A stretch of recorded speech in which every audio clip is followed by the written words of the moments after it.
Les vraies voix Sud Radio, 17h-19h, Philippe Rossi.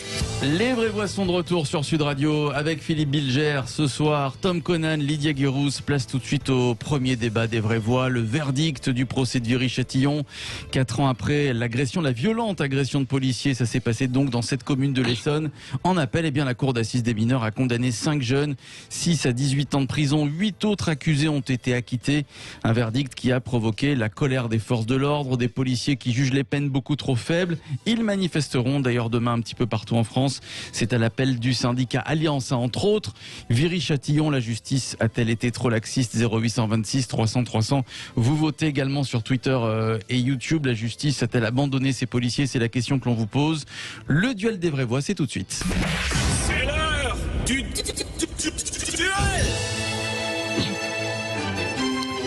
Le duel des vraies voix, on accueille Claude Carillot qui est avec nous. Bonsoir. Bonsoir. Bonsoir à vous, Claude Carillot, secrétaire régional en Essonne pour le syndicat de police Alliance. 16 agresseurs, donc 16 assaillants, 5 condamnations. Certains de vos collègues parlent de naufrage judiciaire. Est-ce que vous êtes d'accord avec eux, Claude Carillot? Bien pire encore qu'un naufrage, un message très laxiste envoyé aux délinquants et un message qui est incompréhensible pour mes collègues. Voilà, on attendait du soutien de la justice, une réparation pour les victimes, parce que je rappelle qu'il y a quand même des victimes qui sont mutilées dans cette affaire, et là, pire que tout, on ne reconnaît pas les victimes qui sont blessées dans leur chair et dans leur âme. Ce que vous dites, c'est qu'il y a des preuves que ceux qui ont été acquittés, par exemple, ont participé à cette agression de très près ou d'un peu moins près, et que finalement ils n'ont pas été reconnus coupables tout simplement avec les preuves, les mêmes preuves qu'en première instance. Eh bien, écoutez, moi, il faut qu'on m'explique qu'ils sont 19 au départ, 19 à venir en opération commando, à être ensemble. Donc, ça veut dire une préparation. Il y a eu un timing de 45 secondes pour intervenir, pour bloquer les portières, jeter des cocktails Molotov, empêcher mes collègues de sortir de leur véhicule, rallumer le feu pour mon collègue qui est sorti du véhicule pour éteindre le feu qu'il avait sur lui. Tout ça, ça démontre bien une barbarie très, très forte, très importante, et ces individus, déjà on ne comprend pas le fait qu'on ait différencié les sanctions, donc 5 acquittements en première instance, 8 à la deuxième instance, à l'appel, et en plus de ça on donne des sanctions encore plus basses, on ne comprend pas très bien, surtout que l'enquête a été très difficile, les enquêteurs ont dû faire face à la loi de la cité, la loi du silence. Ouais, une dépression.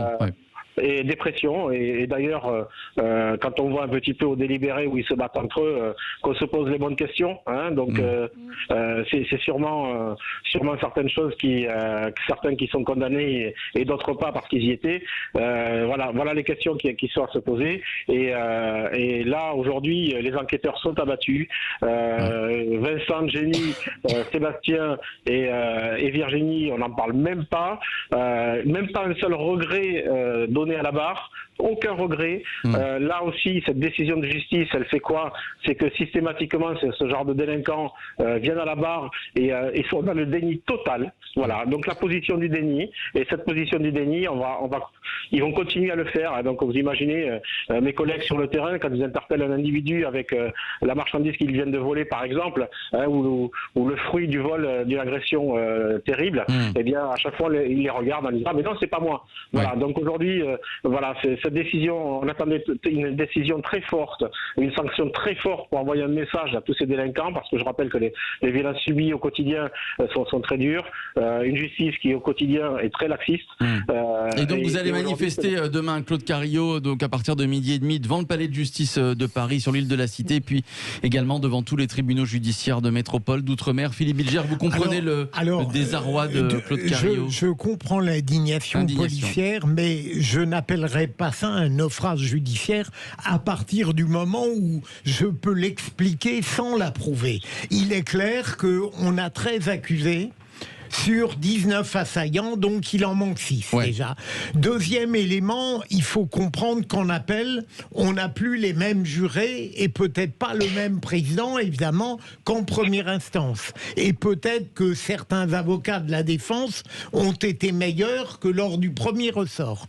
J'ai toujours défendu le jury populaire. Je n'ai jamais été un fanatique de la cour d'assises des mineurs à cause de la présence systématique de deux juges pour enfants, j'avais en permanence la certitude que j'avais d'emblée deux voix qui étaient contre l'avocat général parce qu'elle privilégiait le compassionnel au détriment du criminel. Mais ensuite, qu'est-ce qu'on peut dire? Ça n'est pas, je dirais, les décisions qui sont rendues.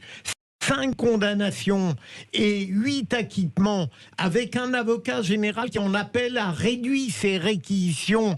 Et alors qu'en général, lorsque l'appel n'apporte pas d'éléments supplémentaires, on a tendance à mettre les mêmes peines qu'au premier ressort. La moindre des choses aurait été celle-ci, mais nous n'étions pas dans le délibéré. Mais surtout, Philippe, et pardon d'être un peu long, je voudrais insister sur le point capital qui, j'espère, atténuera un peu la colère de M. Carillo. Nous avons une législation qui est totalement inadaptée aujourd'hui aux violences collectives et aux crimes de cette nature. C'est-à-dire qu'il est absolument impossible de se tenir à un système de preuves individuelles alors qu'en réalité la criminalité est collective, que nous avons un groupe de 19 personnes, des jeunes gens qui organisés, prémédités, commettent le pire. Comment voulez-vous, avec le système actuel, qu'on puisse établir que chacun avec une participation claire, est impliqué dans le crime collectif. Ce qu'il faut, c'est radicalement changer notre législation, tenir compte du fait qu'aujourd'hui, nous avons de très graves violences collectives et que ces individus sont protégés par le groupe lui-même, et y compris d'ailleurs par leurs mensonges et leurs dénégations. Et c'est parce que nous avons un système complètement inadapté que les avocats peuvent plaider en permanence le fait que l'enquête n'a pas été bien faite. Et pour cause, on ne peut pas. On ne peut pas. Alors, en plus, quand certains veulent bien. Claude Carillo, je vais vous faire réagir. Évidemment, j'aimerais entendre Lydia Guérous. C'est juste après Tom Conan. Buvez un petit peu d'eau, mon cher Philippe Bilger. Lydia Guérous, juste après Tom Conan. Et vous au 0826 300 300, évidemment. Oui, Lydia. Pour les victimes, parce que dans cette affaire, ce qui me scandalise aussi, c'est qu'on ne pense pas assez aux victimes. On ne pense pas assez à ces policiers qui ont quasiment été brûlés vifs, et notamment à ce policier qui garde des traces sur son visage. Et chaque matin, il se souviendra de ça. Et je voudrais vraiment qu'on lui adresse nos pensées. Et je trouve que dans les médias, on n'a pas assez cité leur nom, et donc je voudrais le faire et leur apporter tout notre soutien.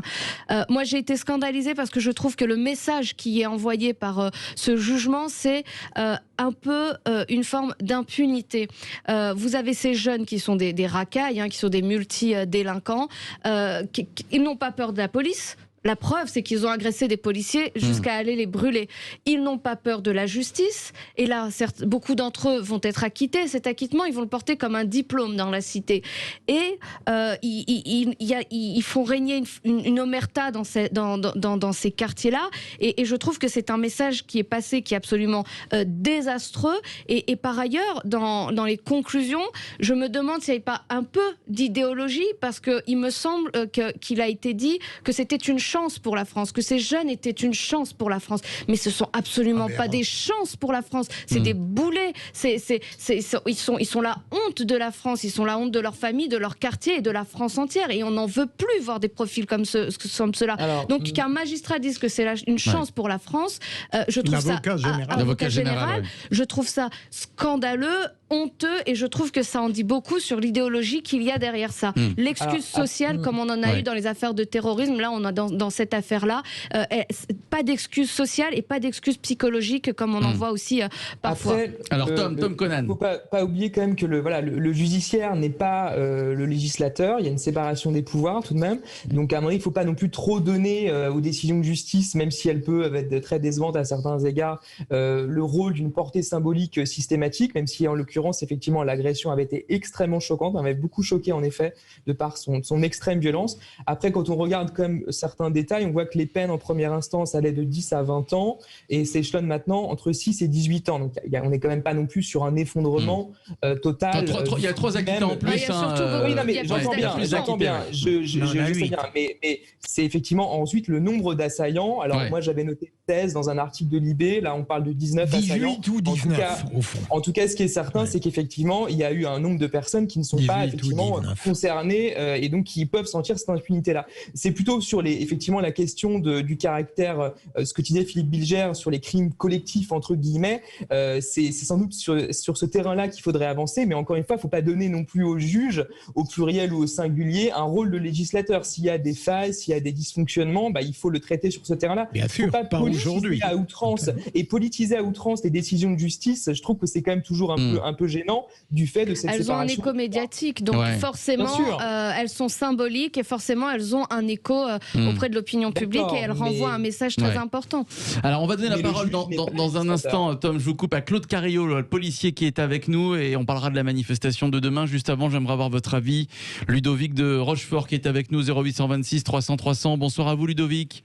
Bonsoir Philippe, bonsoir à tous. Bonsoir, Lydia Guérousse est avec nous, Ludovic, Philippe Bilger, Tom Conan. On vous écoute, Ludovic. Oui, pour moi, c'est une décision purement honteuse et scandaleuse, pourtant d'un jury populaire. Et bon, j'en profite pour apporter quand même tout mon soutien aux forces de l'ordre qui sont abandonnées. Claude Carillot vous écoute, il est avec nous, Claude Carillot. Voilà, et bon, on peut comprendre légitimement la colère, bien sûr. Je rejoins Lydia Giroux, là, Lydia Guérousse. Guérousse, pardon. Voilà. Il faudrait vérifier les propos de cet avocat général lors du réquisitoire qui aurait parlé d'une richesse pour notre société. Pour la France.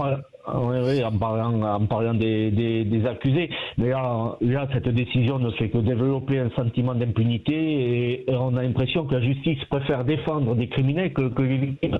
Alors bon, je vais pas trop développer parce que je sais que le débat est très prenant, mais je voudrais éventuellement poser une question à M. Carillot. Ouais. Il y a eu un Beauvau de la sécurité, il me semble, tout au moins où il a débuté. Et est-ce que les magistrats ont été inclus à ce Beauvau et éventuellement on peut écouter éventuellement les policiers qui assurent notre sécurité au quotidien, mais eux, plus personne n'en assure leur sécurité. Et à travers cette décision de justice, comment on va pouvoir également... D'accord, donc ça aurait été utile d'inclure les magistrats au Beauvau de la sécurité. Claude Carillot va vous répondre. Claude Carillot.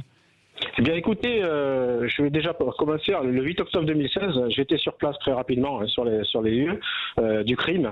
Et très rapidement, j'ai demandé un Grenelle de la sécurité. Et on a eu une table ronde de la sécurité et on a eu le procureur de l'époque qui est venu nous faire un cours magistral sur la légitime défense. Voilà. Donc là, on est vraiment sur cette... par rapport à la justice, on est vraiment sur de la sémantique et sur du vocabulaire qu'on n'emploie pas le même sens. Je vais donner un exemple. La justice, quand vous avez un multirécidiviste qui est condamné à un rappel à la loi, est-ce que c'est une réponse pénale? Voilà. Donc il y a peut-être le vocabulaire à revoir avec la justice. Et ça, mais je suis désolé, mais on a vraiment un décalage total avec certains juges qui pourtant côtoient certaines salles d'audience. Quand je vais à Évry soutenir mes collègues, bien je vois le comportement de ces individus qui n'hésitent pas à remplir les salles. Ils ont le droit de remplir les salles. Et puis dès que les policiers remplissent les salles, ils sont traités de fachos, de pression, etc. Et alors que systématiquement les délinquants remplissent les salles d'audience pour faire la pression. Et là, on voit ce que ça donne. Je rappelle qu'à Évry, régulièrement, on a des bagarres à chaque scène à chaque délibéré. Régulièrement, pour cette affaire-là, on voit la bagarre entre eux. On voit un juré qui se retourne vers les gendarmes et qui invective les gendarmes. Enfin, des choses Alors, vous allez être reçu, Claude Carillot, vous allez être reçu par le ministre de l'Intérieur, Gérald Darmanin, il me semble. Demain. Qu'est-ce que vous attendez de cette rencontre? Bien, écoutez, il y a beaucoup de chantiers à faire, il y a beaucoup de chantiers à ouvrir, mais néanmoins, nous, ce qu'on attend, c'est que la justice, enfin, nous écoute et qu'elle se mette à la table de la sécurité et que là, vraiment, elle se mette à discuter avec le même langage et la même envie de faire les choses. Parce que je rappelle que mes collègues interviennent tous les jours, ils mettent leur vie en danger. Tous les jours, on a un policier blessé sur l'Essonne quotidiennement. Et là, vraiment, qu'on écoute les policiers de terrain un peu plus que ce qui n'est fait actuellement, parce que c'est plus possible. Là, aujourd'hui, la justice délaisse totalement, et cette décision emblématique le démontre que ce qu'on dit depuis des années, les policiers sont délaissés par cette justice. Merci Claude Carillot. Je rappelle que vous allez manifester, vous et vos collègues, demain à partir de 12h30 devant le palais de justice de Paris, sur l'île de la Cité, devant tous les tribunaux judiciaires de métropole, d'outre-mer, et vous serez reçu demain par le ministre de l'Intérieur, Gérald Darmanin. Merci à vous, merci à Ludovic. On passe tout de suite au deuxième débat des